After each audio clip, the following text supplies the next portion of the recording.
Alors, c'est important de savoir calculer la moyenne dans des cas comme celui-là.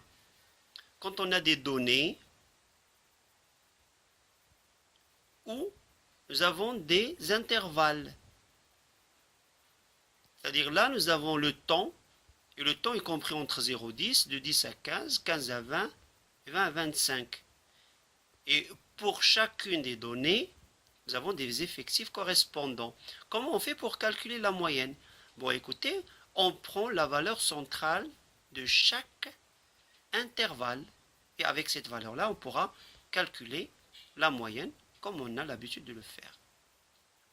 C'est-à-dire, dans l'intervalle 0,10, la valeur centrale est 5. 0 plus 10 divisé par 2. De 10 à 15, la valeur centrale est 12,5. De 15 à 20, 17,5, etc.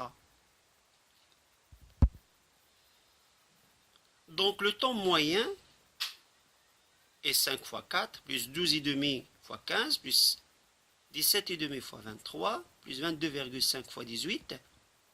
Donc vous voyez, à chaque fois, on multiplie la valeur centrale par le nombre d'effectifs correspondants.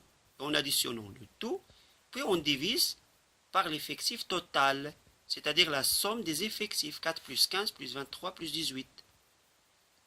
Et on obtient 1015 sur 60 qui vaut 17. Alors, voyons maintenant, quand on a des valeurs, au lieu d'avoir des intervalles, on sait calculer la moyenne. En faisant l'effectif fois la valeur, faisons la somme de toutes les valeurs multipliées par leur effectif et divisé par l'effectif total. C'est-à-dire 3 fois 1 plus 1 fois 4 plus 5 fois 5 plus 12 fois la valeur correspondante plus 5 fois 9 plus 1 fois 10 plus 3 fois 12 divisé par 3 plus 1 plus 5 plus 12 plus 5 plus 1 plus 3. Alors, si on connaît la moyenne de cette série statistique, qui vaut 7,3, et on veut chercher la valeur manquante. Donc on va appeler x la valeur manquante, et on va calculer la moyenne, comme nous l'avons dit tout à l'heure.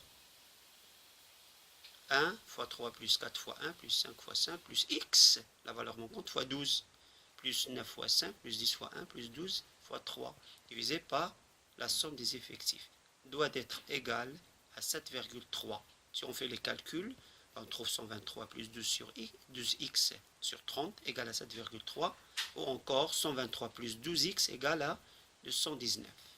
Et donc il suffit de résoudre cette équation. Et on trouve x égale à 8.